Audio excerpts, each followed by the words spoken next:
Olá pessoal, tudo bem? Sejam bem-vindos ao canal Daniel Lopes, é sempre um prazer e uma honra contar com a sua audiência. E parece que o exército brasileiro deu um passa-fora aí nos russos, mas um passa-fora muito bem dado, porque os russos estavam muito empolgados em vender um monte de equipamento bélico aí para nós, mas parece que não vai rolar não.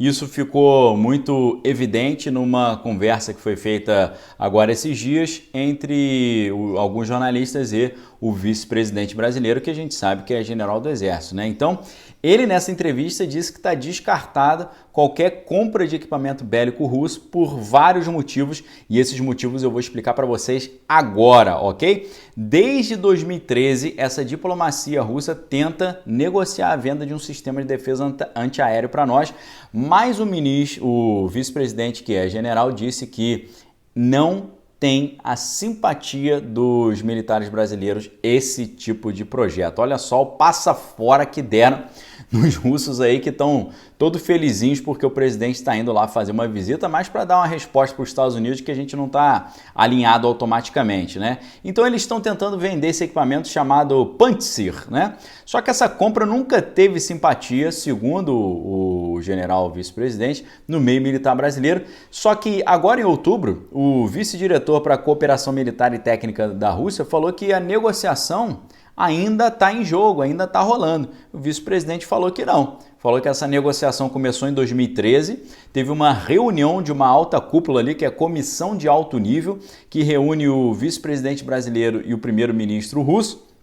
Essa primeira reunião aconteceu em 2015, né, quando o ex-vice-presidente Temer se reuniu com o primeiro-ministro russo. E em abril agora vai ser a vez do nosso atual vice-presidente presidir essa 8ª reunião que vai acontecer no Rio de Janeiro, entre o vice-presidente brasileiro e o primeiro-ministro russo, os russos querendo vender equipamento bélico para nós. Só que o vice-presidente brasileiro falou que não acredita que vai avançar essa negociação.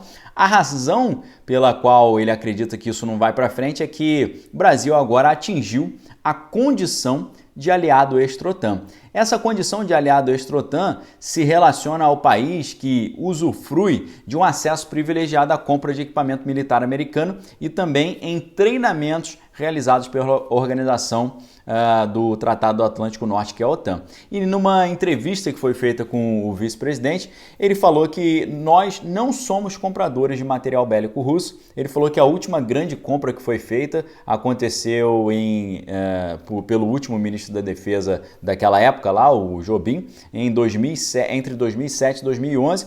E ele fala que na América Latina são muitos poucos países que compram esse tipo de equipamento, tirando venezuelanos e peruanos, porque ele diz que além de ter problema de manutenção, você precisar de peça vinda lá da Rússia é um negócio complicado. Além disso, ele diz que a principal condição é o fato do Brasil estar se aproximando da OTAN, já é aliado extra-OTAN e agora pode progredir a uma entrada definitiva na OTAN. Ele falou que não vê nenhuma simpatia, olha só a frase, abre aspas, não vejo nenhuma simpatia dos meios militares brasileiros a qualquer acordo nesse sentido. Deu um esculacho nos russos lá, não deu não? E aí ele também disse que o pessoal perguntou, mas essa visita do presidente aos russos nesse momento de tanta disputa não é inconveniente? Ele fala que não, porque o Brasil tem um preceito constitucional da autodeterminação dos povos e em defesa também da soberania dos países, né? E o Brasil também se posicionou claramente aí em defesa de uma saída pacífica para todo esse conflito. E aí, o que o jornalista também perguntou para o vice-presidente, perguntou o seguinte, perguntou para ele, como você interpretou essa pressão que os americanos colocaram no Brasil para não fazer essa viagem? Ele falou, os Estados Unidos sempre exercem seu poder de dissuasão, mas a viagem não vai causar nenhum tipo de constrangimento, disse ele. E ele perguntou se isso não é uma vantagem, né? Essa visita não é uma vantagem para o presidente russo mostrar que está com força e tal. Ele falou que com certeza ele pode mostrar que não está isolado e ele diz que pode ser importante para ele em termos de propaganda para dizer que não está isolado, né? Então ele fala também, ele diz o seguinte, mas Por que o Brasil não se aproxima mais dos russos, uma vez que fazem parte ali do bloco dos BRICS, né, que são os países em desenvolvimento?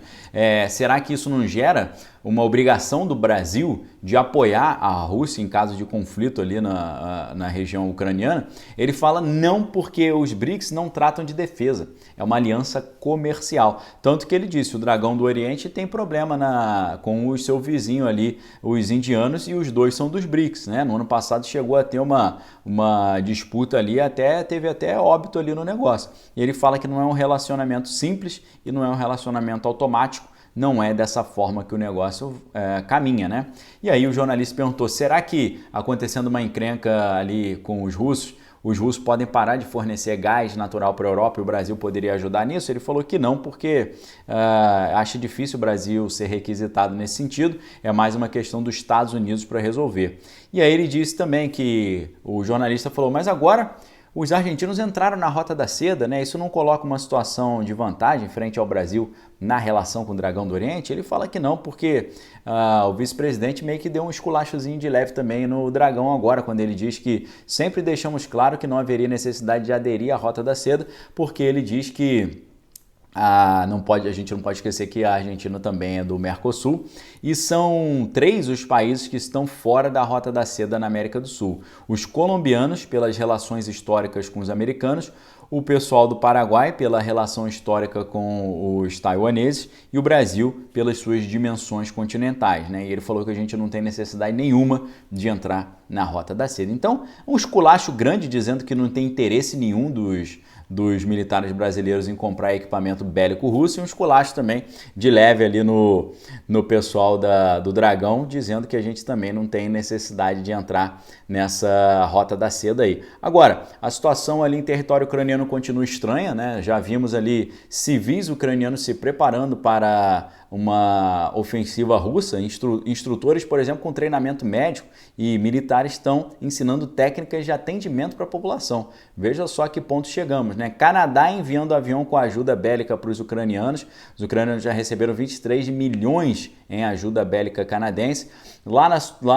No território russo a situação ficando estranha porque eles mandaram fechar um escritório do famoso jornal alemão Deutsche Welle, e é a primeira vez que uma agência de notícia ocidental em território russo é fechada depois do colapso soviético. Além disso, também a própria Polônia, que é vizinha ali, também está recebendo reforço bélico americano, né? O apoio ocorre em meio a essas tensões todas e também muita quantidade, muito efetivo americano indo para aquela região.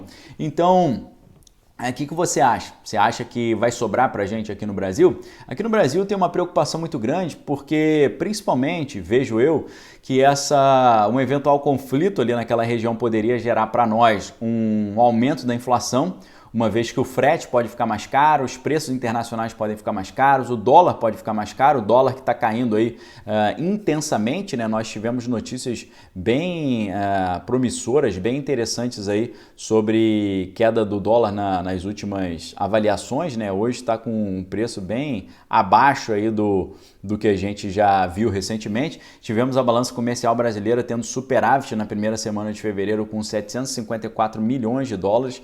Tivemos também a balança comercial com 4 milhões de dólares em janeiro e iniciando aí com um saldo recorde. E ontem tivemos o dólar caindo 1,26, atingindo o menor valor em quase 5 meses. Então, esse conflito poderia atrapalhar esse resultado bom, né? Talvez, pessoal, eu arrisco dizer aqui que se antes a oposição tinha como seu maior argumento, ou a sua maior ferramenta, a piora da crise sanitária, isso caiu por terra porque a gente está vendo uma mudança importante agora na crise sanitária, talvez com a passagem desse novo agente infeccioso, pode ser que a gente veja aí uma melhora considerável.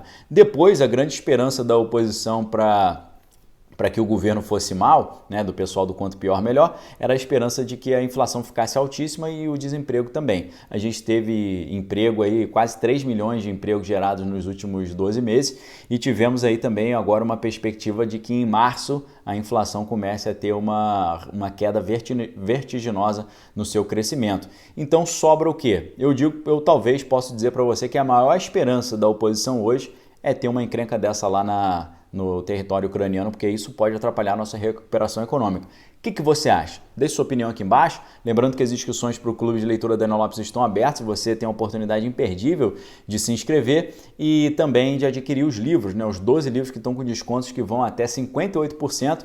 Todos os links aqui embaixo. Aproveite a oportunidade. Deus abençoe vocês. A gente volta em breve com mais conteúdo exclusivo aqui no canal Daniel Lopes. Um abraço a todos. Valeu!